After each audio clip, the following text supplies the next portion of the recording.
بسم الله الرحمن الرحیم. سلام داملای بزرگوار و دعوتگری راه حق حاجی میرزا. ما یک گروه سوداگران بازار سلطان کبیر به شما احترامی بسیار قائلیم و از دوشنبه برای نماز جمعه و پرسیدن چند سوال از شما به اینجا آمدیم. التماس با این سوال ما جواب دهید. یکم، دشنام دادن چه حکم دارد؟ بعضی ها به هم شوخی میکنند و همدیگر را دشنام میدهند. بیشتر مادران همدیگر را دشنام میدهند. عاقبت کار این گونه افراد چیست؟ چگونه عذاب منتظر اینها هست؟ یک سوال بود از برادرایی که سلطان کبیر ده کار میکنند. السلام علیکم ایشان حاجی میرزا. هزار شکر به سوی خدا که چی بهبودی های در اخلاق ما جوانان پیدا کرده ای و ما جوانان کولاب که در اکثر جایها می نشینیم در حق شما دعا میکنیم و از شما با یک خواهش که امروز جوانان زبان دشنام کننده دارند، یگان نصیحت بر این جوانان و دیگر شخصانی که از پیر و جوان، زن و مردی که دشنام میدهند میگفتید. ان شاء الله سخن شما به تاثیر نمیماند. یک گروه بچه های شهر کولاب. این سوالم گویم که از هم بچه های کولاب و هم از سوداگرهای شهر دوشنبه آمده است در باب دشنام دادن. جوانای عزیز، در اصل من در این یک خطبم در این اطراف این موضوع صحبت کرده بودم، لیکن باز میگویم که حبیب خدا گفتن المسلم من سلم المسلمون من ید و اللسان. حبیب خدا مسلمان نشانش گفتن. مسلمان کیست؟ حبیب خدا گفتن مسلمان آن کسی هست که از دست و زبان او کسی آزار نمی‌یابد. مسلمان کی بوده است؟ کسی که از دست و زبانش هیچ کس آزار نیابد. نه به دست نه به زبان کسی را آزار نمیدهیم. این علامت آدم مسلمان بوده است. آدمیت چیست؟ خود را دور از شر داشتن. شیخ سعدی آدم بیان کرده ایستاد است. آدم کیست؟ آدمیت چیست؟ یا آدمیت کیست؟ خود را دور از شر داشتن، خیرخواه خلق بودن، نفع بیزر داشتن. حضرت گفتن آدم آن کسی هست که از ضرر رسانیدن بر مردم خودش را محافظت میکند و آدم آن کسی هست که فقط فایدهش به مردم میرسد، ضرر او به مردم نمیرسد. اینا گفتن آدم میگویند. ببینید، اگر ما خواهیم که در جمله آدم باشیم، اگر خواهیم که در جمله آدم مسلمان باشیم، از روی حدیثی که در اول خواندم، باید که ما زبان آزاردهنده نداشته باشیم. من آدم گفته هستی کل جنبان. و حضرت مولوی جون خدا رحمت کند بسیار گویم که شاید غضبناک شد. یگان شخصی را پرسید آدمی؟ گفت بلی. همین تا کلش جنبان گفت بلی آدم. گفت یگان آدمی خیلی نادرست بوده است، خیلی آدمی دشنام کننده بوده است که پرسیده است من آدم گفته هستی کل جنبان، چرا داری مزاج خوی حیوان؟ چرا تو گفت طبیعت حیوانی داری؟ وقتی تو آدم که باشی میدانی که آدم باید سیرت داشته باشد، آدم باید اخلاق داشته باشد، آدم باید بی ضرر و بی زیان باشد. تو چرا اخلاق، چرا تو طبیعت حیوانی داری؟ چخیل آدم هستی تو؟ گفت او چخیل گفت ای حضرت. چی گفتن؟ گهی چون سگ شوی در جنگ اخوان، گزی هر دیل را به زخمی دندان. آیا تو گفت همون آدمی نیستی که دعوای آدمی داری و گفت طبیعتی سگ در وجود راه دادی، مثل سگ میجکی، مثل سگ گویم میجکیش به معنای دشنام میدی، آزار دل برادر مسلمانت میدی. گهی سازی به هر کس خصلتی مار، دیهی هر مؤمن را سخت آزار.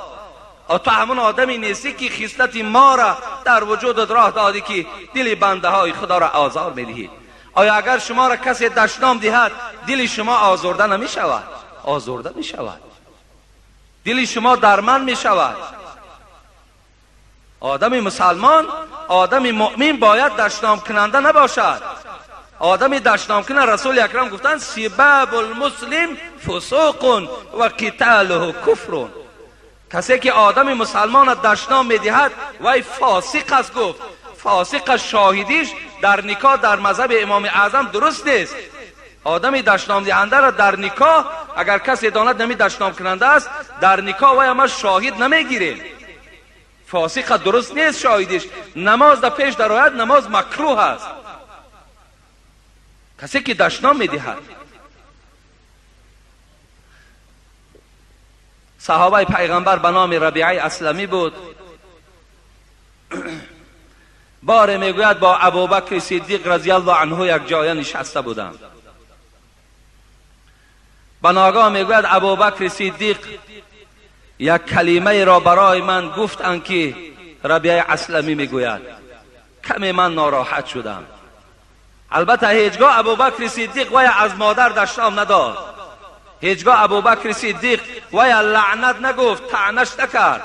شاید برای یگان اصلاح عمل ربیعه اسلامی یگان گپی درشت گفته باشند. ربیعه اسلامی میگوید خیلی نافار شدم، طبیعتم ناراحت شد. ابوبکر صدیق وقتی که دید چهره مرا حس کرد که از این سخن ابوبکر صدیق من ناراحت شدم. ابوبکر صدیق که آیت کریمه را از سوره احزاب خوانده بود، لقد کان لکم فی رسول الله اسوه حسنه.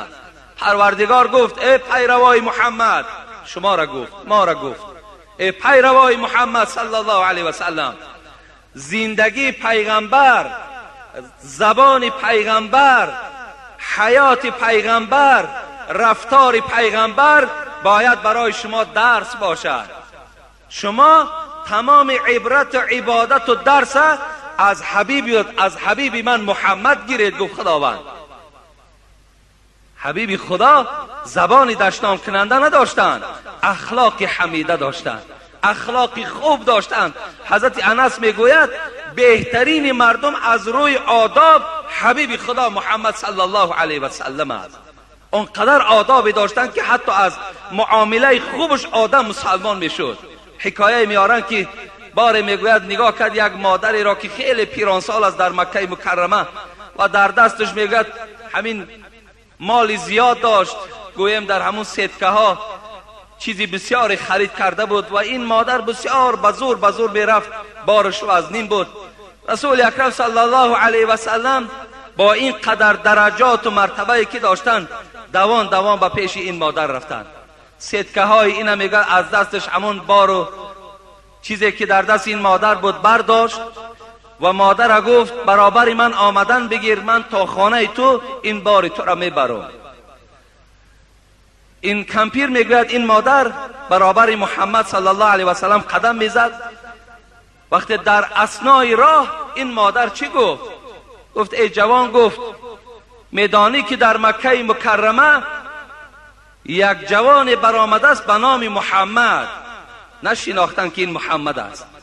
به نام محمد برآمده است و دعوای پیغمبری دارد.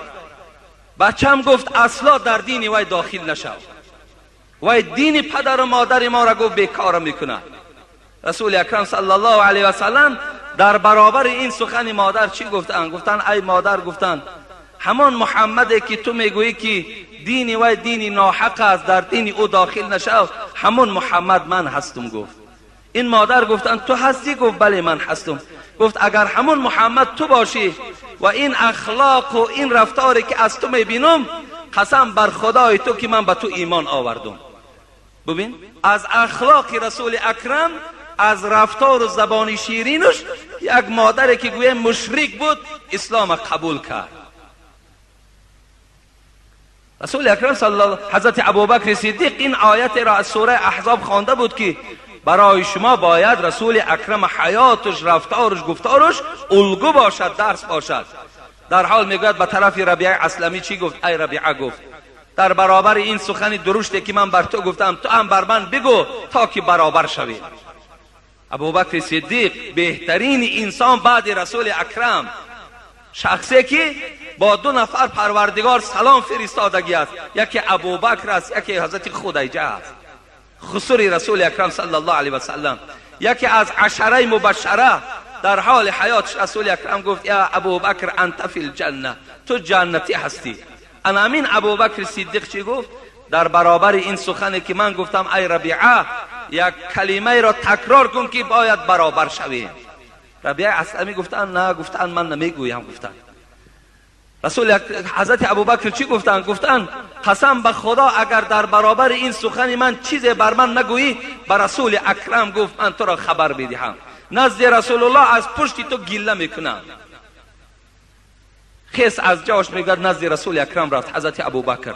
این بنی اسلمه اولادای ربیعه در اطراف ربیعه نشسته بودن. گفتن عجیب آدم بود، این کی بود؟ گفت هم سخن درشت میگوید، هم میگوید از بالای تو با نزد رسول اکرم شکایت میکنم.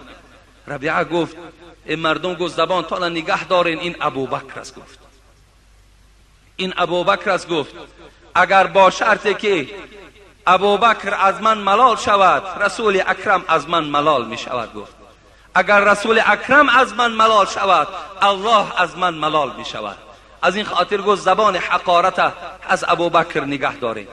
و حضرت ربیعه میگوید از دنبال حضرت ابوبکر و نزد رسول اکرم آمد. گفت ای رسول اکرم، گفت ابوبکر صدیق یک سخن در برابر من گفت، من ناراحت شدم و مرا گفت مرا دشنام ده، من تا که برابر شوی من دشنام ندادم. رسول اکرم گفتن خوش به حالت ربیعه، اگر دشنام میدادی هلاک میشدی. وقتی ابوبکر دیدی به او خبر بده که خدا تو را معاف کند، خدا تو را ببخشد. از این کلمه گفت در برابر ابوبکر صدیق چیز دیگر نگو. ببین معامله ابوبکر صدیق در برابر یک کلمه که با ربیعه اسلمی گفت که وای در قدر و در منزلت از ابوبکر صدیق پس بودند، لیکن حضرت نخواستند که بالای او چی شود؟ بالای او قصاص در روز قیامت شود. در برابر من دشنام ده. همین آدمایی که امروز دشنام میدهند، کدام او همین معامله ابوبکر صدیق کرده میتوانند؟ هیچ کدامشون کرده نمیتوانند. برعکس ما در دشنام دادن من باز تا چند گوییم که جسور میشیم، غیرت میشویم، باز در کار شود میگوید خوبش کردیم، خوبش کردیم. نمیدانیم که روز قیامت وای بالای ما دعوا میکند، وای حسنات و نیکی های ما را میگیرد. این ما و شما نمیدانیم. برادرای عزیز، این دشنام دادن هم نشانه ایمانداری نیست. من این جواب انشاءالله جمعه آینده باز کاملتر به سمع شما میرسانم. الحال انشاءالله اینجا برادرایی که خیر احسان کردگی هستند و اینجا نامهاشون آمدگی میخوانیم، دعا میکنیم.